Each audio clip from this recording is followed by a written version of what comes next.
Okay, guys, let's get ready. 10 seconds. Bon voyeur. Adorable lamb check, please. Really, God. 5. Go to black. 4. Impersonated. Look for the new Bible action figure, Larry the Leper, parts sold separately. Welcome to the game. My name's Cookie Masterson, and I'm afraid of zippers.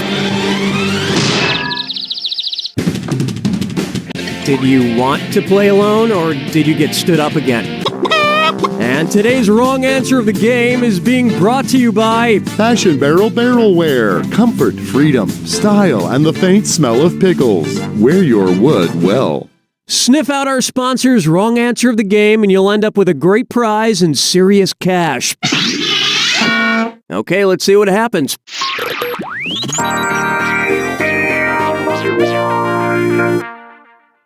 To get things rolling, I can't feel my potatoes. Oh, I love Pringles. You know what their slogan says? Once you pop, you can't stop. It's so true. If once you popped, you couldn't stop, and you decided to enter a 12-step program at Pringleholics Anonymous, what would be the first step? Weaning yourself away from Pringles, helping others with their Pringle problems, asking forgiveness for... The first step of the 12-step program, as created by AA, is admitting you have a problem and are powerless to your addiction. For the record, I certainly don't have a Pringle problem. I only eat them at parties and nightclub bathrooms and in bed while watching old episodes of Love Connection. It's time for Make This Your Main Profile Question? Who would most likely use the famous surgeon's photograph as their main profile pic on Facebook? Albert Einstein, Dr. Robert Jarvik, Marilyn Monroe, or Nessie the Loch Ness Monster?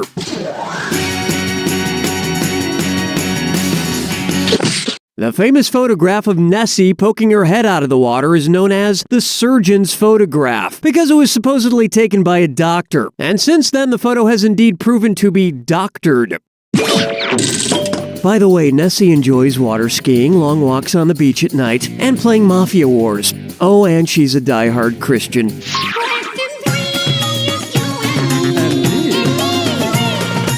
Coming up, who be you? Which arrangement of B words fills in the following blanks? Blank movie, blank Arthur, blank cool, Sloop John blank. BBBB, BBBB, BBBB, or BBBB. B movie, B Arthur, Be Cool, the 2005 movie starring John Travolta, and Sloop John B, the Beach Boys song. Hey Beach Boys, BB. One thing I'm very proud of is that I got straight B's in college. 'Cause hepatitis C is the bad one, right? Up next, vegetable. Which VeggieTales character would be classified as having an ectomorph body type? Bob the Tomato, Archibald Asparagus, Larry the Cucumber, or Jerry Gourd?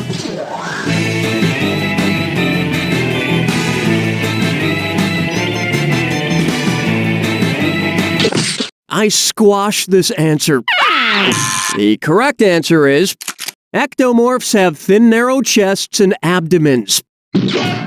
Which is too skinny if you ask me. Personally, I prefer something with a little meat on its bones. Or any meat. Or bones. Like chicken wings. I'm hungry. Where's the vibe, girl? Rock my world, girl. Ooh, yeah. Take a good look at Yo-Ho Ow! And it's a dis or dat. I'm gonna read off 7 things, and for each one, tell me if it's a type of ab exercise, part of a pirate ship, or both. If it's an ab exercise, press the number 1. If it's part of a pirate ship, press 2. And if you think it's both, press the number 3. Each one right gets you $300. But each one wrong totally screws up your back. You've got 30 seconds. Ready? Let's go. Flying jib. Captain's chair. Plank. Ball bridge. Keel. Cable chops. 4-boom. Well, you didn't find the hidden treasure, but you didn't lose an eye. Of course, the easiest exercise for a pirate to do is the amputated leg lift. That'll wrap up round 1. And you've got a decent score there. Don't screw it up. Remember, I'm doubling the value of each question in round 2. And keep in mind, the wrong answer of the game is still out there waiting for you. Well, no time like the present.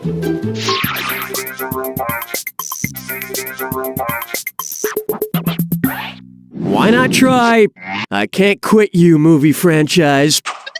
Suppose they make a sequel to Brokeback Mountain set on the second tallest mountain in the world. What might it be called? Brokeback K2? Brokeback Mountain 2 Matterhorny? Brokeback 2 Never Rest on Everest? Or Broke Black Mountain?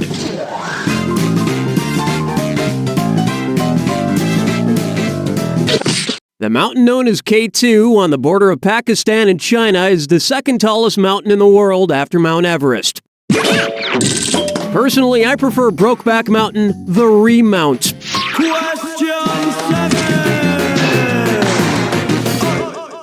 And on its way, my accountant's a real joker. Why might an accountant use a Heath ledger to keep track of his nerves, to keep track of his livestock, to keep track of his fireplace, or to keep track of his shrubbery? Why the hell would you need to keep track of a fireplace? Let me show you something.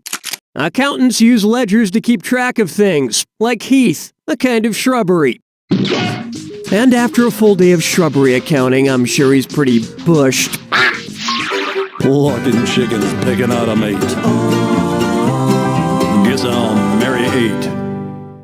Pucker up for American literature is garbage. Okay, somebody sent in somebody's trash. Looking through your trash bag. What's it say about you? Funky trash. All right.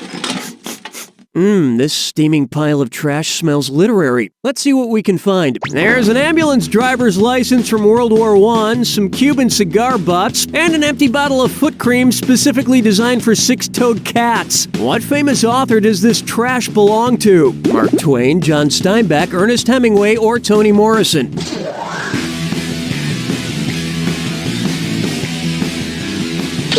Ernest Hemingway was a volunteer ambulance driver in World War I, spent 20 years living in Cuba, and owned a collection of six-toed cats known as Hemingway cats. Let's see what else Hemingway threw out. What's this? A Farewell to Arms 2, Armless and Lovin' It. Jeez, I'll just put that back in the garbage. Strolling through the park with the sarsaparilla. For me, I'm not right. Here we have, I'd like to make a reservation for 6.3 people, please. Based on the average household size in the United States, what might you expect to hear at one of these restaurants? Table for 2.6 at the Cheesecake Factory, table for 2.9 at Red Robin, table for 3.2 at Denny's, or table for 3.5 at Cracker Barrel.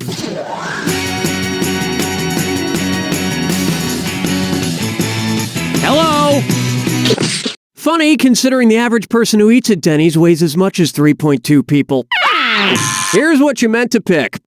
The average American household is made up of 2.6 people, give or take an arm or a torso. Though if you base it on weight, that number increases significantly after eating at Cheesecake Factory. Hold me, never let me go.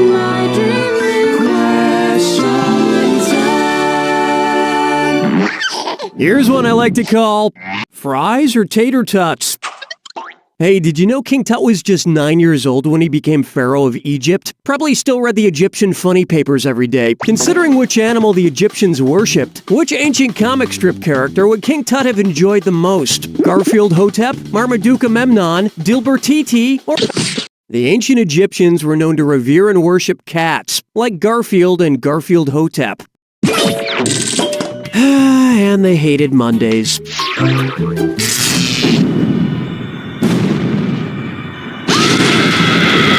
Brace yourself for the attack. When you see two clues that match, press the number 1. 4,000 big ones if you're right, but say goodbye to 4,000 if you're wrong. And of course, remember the clue. It's gotta be a match that fits this clue. A banana by any other name would smell as banana eat. Perhaps you know these foods by their aliases. Good luck.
There it is!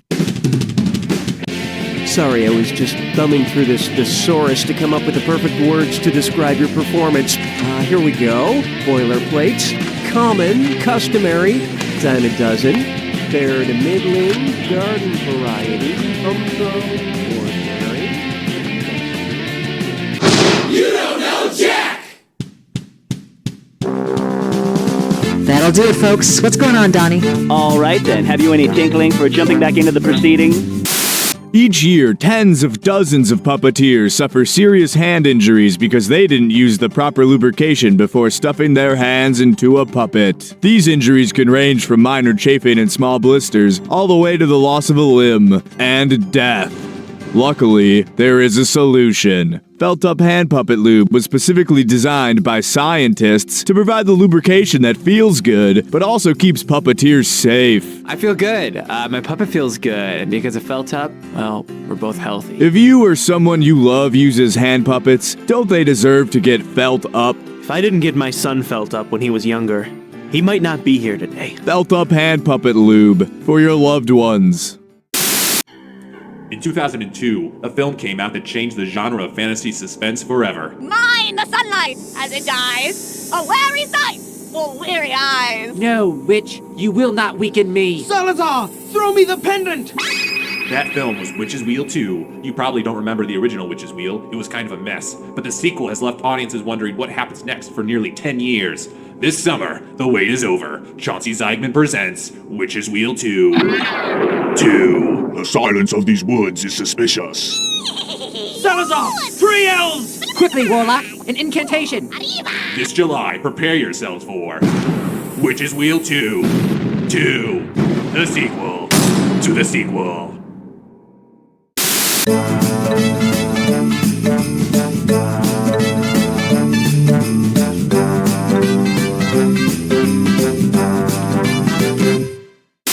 So, thanks again for having me over, Scott. Oh, you're welcome, Marjorie.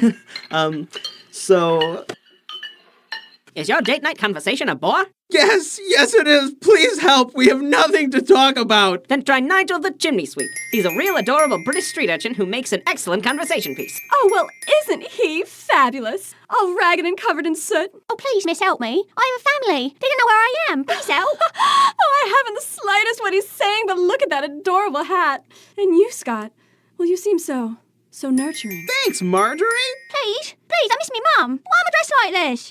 Get your very own Nigel the Chimney Sweep today so he can start sweeping your loved ones into your heart. Help me. Or hearth. Help me. Poor Alice, stuck at home doing chores. Housework sure can be tiring, huh, Alice? But robot maids today can be so expensive. Well, why not try a reformed evil robot from the Reformed Robot House Cleaning Company?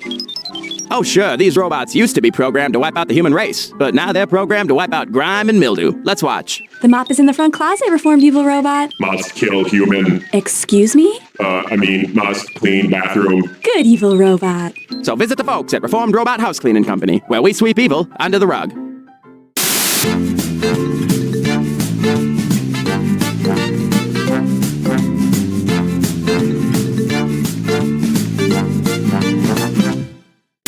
Hello, I'm Nick Bear, and I'm not here to sell you anything. I used my own money to buy some advertising time to let the world know that I hate Jeff Hansen. This isn't a tricky sales ploy or a joke. Seriously, Jeff Hansen of Chicago, Illinois is a real person and a jerk, and I really hate him. A lot.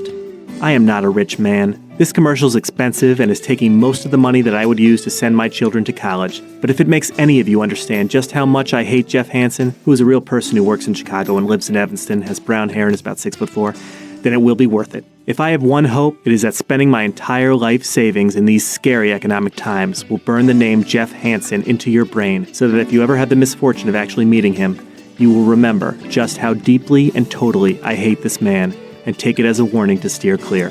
Thank you for listening, unless you happen to be Jeff Hansen, in which case, you, sir. Ow! What's wrong, baby? Your bee-beard. It's too unruly. I don't love you anymore. No! What do I do? Biz, get a Buzzkill beard trimmer, bozo. Huh? Biz, get the Buzzkill beard trimmer and shave or trim your beard.